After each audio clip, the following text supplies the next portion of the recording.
Welcome to the Jill on Money Show. It's Tuesday, June 7th, and we are here trying to answer your financial questions, help you make the next best financial decision that is in front of you.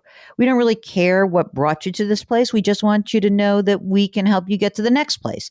And your next place is yours. It's not about anyone else. So the way we can really help you is if you give us lots of details about your financial life by going to jillonmoney.com, clicking on the Contact Us button, and then joining us on the air. Because, you know, even when you give us great detail in the form that you complete, Mark, we always ask a good follow-up question or two to figure out like a little bit more. So today we have Jen on the line, and she is from Northern California. Hi, Jen. How are you? What brings you to our airwaves today? Hi, I'm doing well, thank you. What brings me to your airwaves is a question I had about my next best financial move, which potentially would be related to my long-term plan for housing. Okay, so what is the long-term plan for housing? Basically, you live in Northern California, so already I know that it's expensive where you live. Exactly. I'm living in an expensive region to buy a house in. I'm currently renting. I really enjoy where I'm renting, and I kind of enjoy the renting lifestyle of not having a lot of maintenance and worrying about, fixing a bunch of things. I sort of am a happy renter. Yeah. I'm now in my later 40s and I'm looking ahead at the rest of my life and thinking, is that really a smart move? Because maybe I want the stability of knowing that housing is sort of sorted out for the rest of my life. Well, okay, I get that. I mean, I get both sides of it because, if your rent is going up dramatically, sort of with the pace of inflation, you're not able to control that or at least know that what that number is compared with, say, a 30-year fixed rate mortgage, right? It can be a little bit of a wrench in some of your future plans. What are you paying in rent right now, Jen? Like $2,200 a month, which is a pretty good deal for my area. Yeah. And I love the place I'm living in. Oh, my. And you like your landlord? Yes, very much so. Are you in a longer term rental agreement or do you go year by year? No, it's very much a shorter term. Okay. In fact, I think it's even month to month right now, which is a little bit insane to think about. Do you think that the landlord would be amenable to signing a longer term lease? That has not been offered. That would be a good question to ask. I think that is, we're in a building here of about, 10 or 15 units. And I don't know that anyone has a long term. Really, I think we all very much like the owner of the building and just don't know what the long term plans are. All right. Well, so let's see. You said you're in your late 40s. Are you single, partnered, married? Yeah, I'm officially single, dating for sure.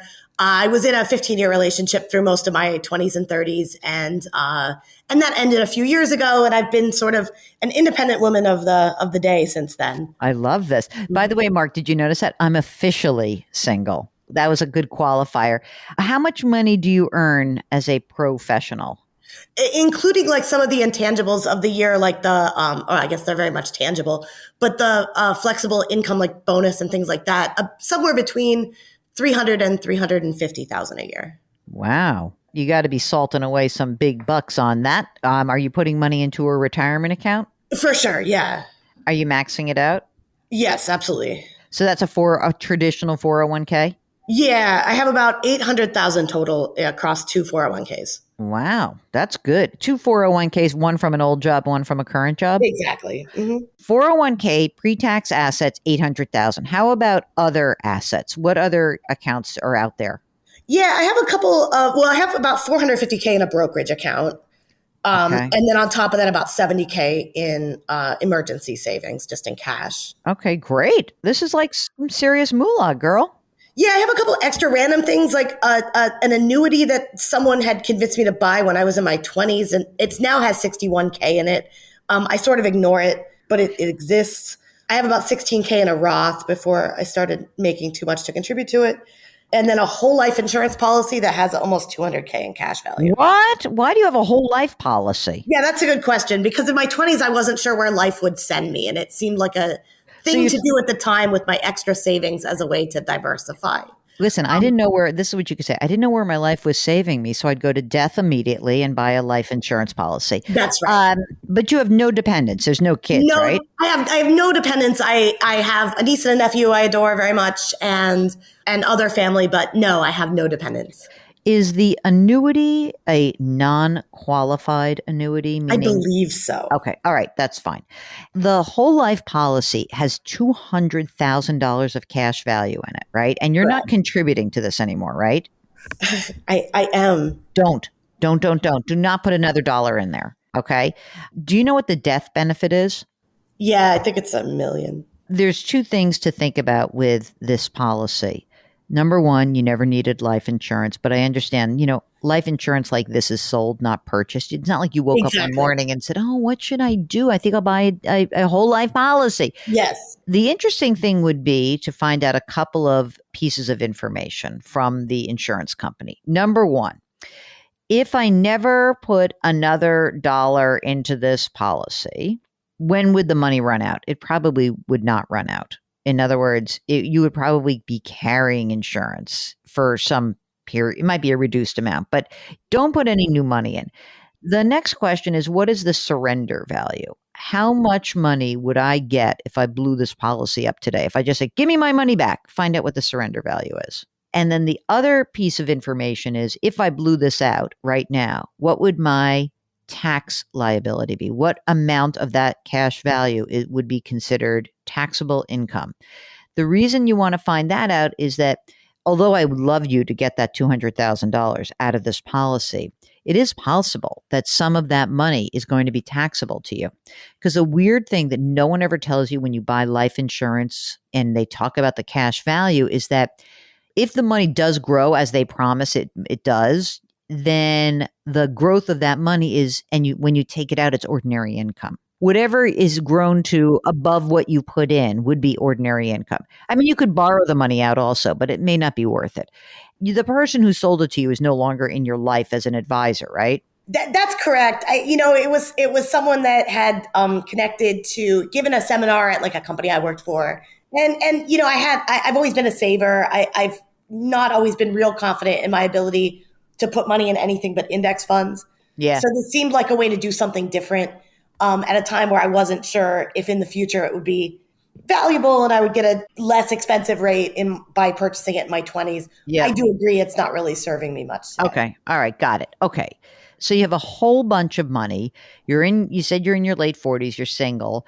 You continue to make money, and that's great. Is there anything else in your financial life that we should know about, like other assets or other desires or goals that you might have? Yeah, so probably two things. So on the asset side, I own a townhouse outright that's worth about 200K out of state that a relative is living in, which could potentially turn into rental income someday, although currently isn't. And then I have a hobby that is somewhat of a passion project in a sailboat that I lovingly take care of. Oh, that's good. At least it's not a horse. No, because even though boats are very expensive, they don't eat. So they just eat gas. I guess that's the only and very little when they're sail powered. So exactly. How much is the boat worth? It's pretty much fully depreciated. It has value in being sort of a special thing that was made 40 years ago that some people value for its I got it. design. But you're not selling it anyway. Who cares? No, it's probably worth 40K, maybe 30 something. All right. And do you want to keep working forever? Do you love what you do? What tell us a little bit about that. I definitely love what I do. It would be fun to someday get to a place with sailing where I could take some significant time off and spend a lot of time immersed in that hobby. But Cool. For now, I think for the next 10 years, I expect to be working. All right. So if you say you're in your late 40s, so if I somewhere like 55, 60 is. Yeah, 55 maybe. And look at you. Yeah, 55.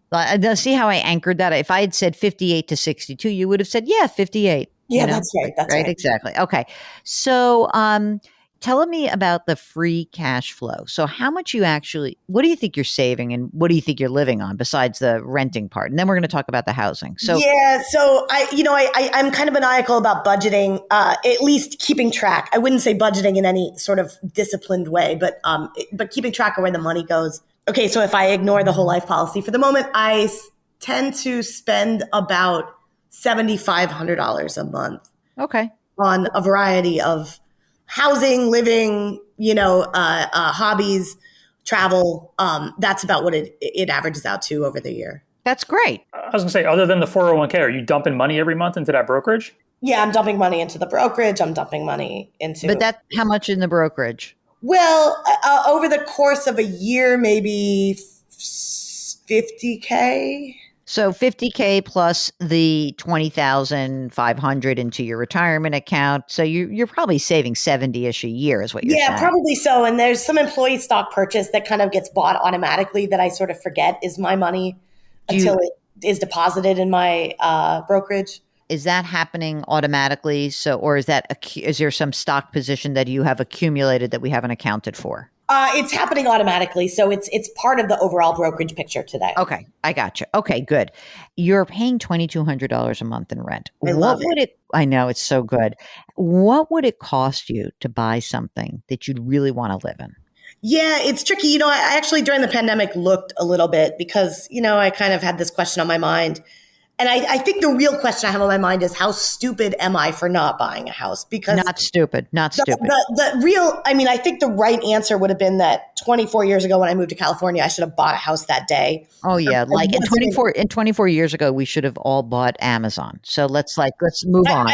And I wasn't in any position to do that at the time. So I went looking last year at things between 800 and 1.2. So wait a second. In order to buy something, you'd have to spend at least $1 million. Yes, I think so. Okay. And so we'd have to find 200 grand to put down. Hello, whole life policy. Exactly. It just so happens you have $200,000 that's tied up in that whole life policy. You could blow out that policy. You have an $800,000 mortgage. Mark, what's an $800,000 mortgage at 5%, 30-year? I did this about 10 minutes ago because I knew where it was going. It's about she could totally afford it. It's $3,700. Okay, so it's $3,700 a month. That would just be your principal and interest. Now, the thing is, though, then you own a place. I know. And then the roof's going to leak. But you're in a city. What if you got like a one-bed condo or something? Yeah, I don't know, though. Is that really, I'm afraid of the condo market, I think. I wouldn't be afraid of it. I would be more, here's what I would say. If you love renting, then keep renting and then do exactly what you're doing, which is sock away a ton of money. And I bet even with a rent increase that is, we're at a high inflation rate right now. As long as you're willing to run, you have to assume a risk as a renter. One is that hey, my rent goes up a lot. But really, even if your rent went up if your landlord said to you today, hey, you know what? I'm going to $2,500 a month. Suck it. And you'd be like, okay. And that'd be fine, right? And so the question is, what's my run time to get from 2,200 to 3,700, right? That's a lot. That would be a huge increase. I don't know if that's something that's in the future or not. And the 3,700 a month for principal and interest does not include, as you wisely pointed out, maintenance, but also doesn't include property taxes, does not include your insurance, and it robs you of your flexibility. Yes. Now, you can afford it. So this is what I'm going to tell you. If you fall in love with something, even if you said, a friend of mine is selling a house or maybe a condo or something or a great place, and I just fell in love with it, it's close to my boat. It's going to cost me $1 million. What I would probably do is once I've learned about the details of this whole life policy, my first idea would be to blow out of the whole life policy, pay whatever the cost is of that, take whatever you need out of the brokerage account to get your down payment, and buy the place that you love. But unless you love it, I would not do it because it is going to be a heck of a lot of work for someone who likes and values her flexibility. And it's not dumb.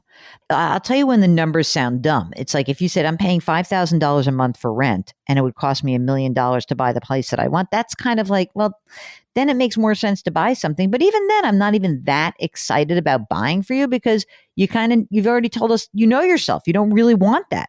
So don't feel dumb about it. What would be dumb is if you said, oh, I spend all this money and I don't save anything. You're saving a ton of money. You're saving your 20 or 25% a year of your gross. That's a good chunk of money you're saving. I think you're in really good shape. Okay, good. I'll keep renting. I think for now, until You I like fall that? in love with something. Fall in love with something and get us the details about that whole life policy, like the surrender value and what would the tax event be if you were to blow out. And I would also have a conversation with your landlord and just see what her plan is for the future. Does she plan on keeping this build-in for the foreseeable future? Just find that stuff out. Yeah, and it would be great if you could. I mean, really would be so awesome to be able to lock something in. Even if you went to I mean, I don't know how good a relationship you have, but if you went and you said, you know what? I love this place so much. And I just had this whole conversation about, what I want to do with myself. And I'm willing to sign a longer lease and you can build in some rent increases into that longer lease. Because if you knew that you had 3 years, like if you had to sign a lease right now and says 3 years and it goes from $2,200 a month to $2,400 to $2,600 to $2,800, you'd be in great shape still. It's still a better deal for you. Yeah, absolutely. Absolutely. It's the uncertainty of this market that is so crazy, both on the rental side and then also, on the housing price side. And everyone felt like a genius last year investing in, brokerage accounts that went up and up and up for years. But now that I think the market's taking a bit of a hit, it really makes me question the amount of my portfolio that I have. You're going to be great. You're going to be great. You know why? Because it doesn't sound like you're futzing around with it. You're a long-term investor. You don't need this money for 10 years, right? Especially the brokerage account money. I don't want you to freak about that. You're going to be, I think that, my guess is that you're in some sort of tech-ish business, right? Am I right? That's right. Okay. Mm-hmm. Like you've seen ups and downs in the business, right? When you've been in an industry for 20 some years and you've seen people go nuts over the value of their stock options to like, oh, wow, they're worthless. Or like, oh, I got into the IPO and I never sold a share. I kind of knew that you were in the business because you were like, no, it happens automatically. It's like you don't wait around for something to always go up because you've been around long enough to see that it goes down. And we're in a cycle. We're in a down cycle now. Be smart. And if you don't really need the money anytime soon, then I would be very, very sure that you are on the right track. And get me the information about the life insurance policy. We can make some better decisions about that as well. Okay. Okay. And then one last thing, just you are single, I know, but how about estate documents? Yeah, I have a trust. You do? I will. Yeah. And you have a healthcare proxy in case your boat overturns in choppy water? Yeah, she's got a 6,000 pound keel, so that's not going to happen. But I do have a living healthcare trust. A healthcare proxy. She just used those words that I had no idea what she was talking about. She goes, it has a 6,000 pound keel. What does that mean, Mark? Don't ask me. It sounds heavy. I think that's what I'd try to take away. It sounds very heavy. 2 New Yorkers here. Yeah, we're like, well, I mean, people sail on the Hudson. I always find it a little gross because if, God forbid, you did slide off that boat, it's kind of nasty in there. You'd suck up a diaper. All right, Jen in Northern California, a renter for at least the foreseeable future. We thank you so much for joining us and good luck to you, okay? Thank you. All right, if you want to know whether renting is the dumb decision or the smart one, I think it's smart a lot of times. I really do. Give us a holler. Go to JillOnMoney.com, click the Contact Us button. Let us know if you'd be willing to come on the air. Don't forget to check out all the great content on the website. We've got another podcast. We've got a radio show. We've got a blog. We've got clips of my most recent TV appearances, resources, all there on the JillOnMoney.com website. All right? Very good. Please leave us a rating and review on Apple and put your hands metaphorically on someone's back. Grit, growth, grace. Thank you for listening, and we'll talk to you tomorrow.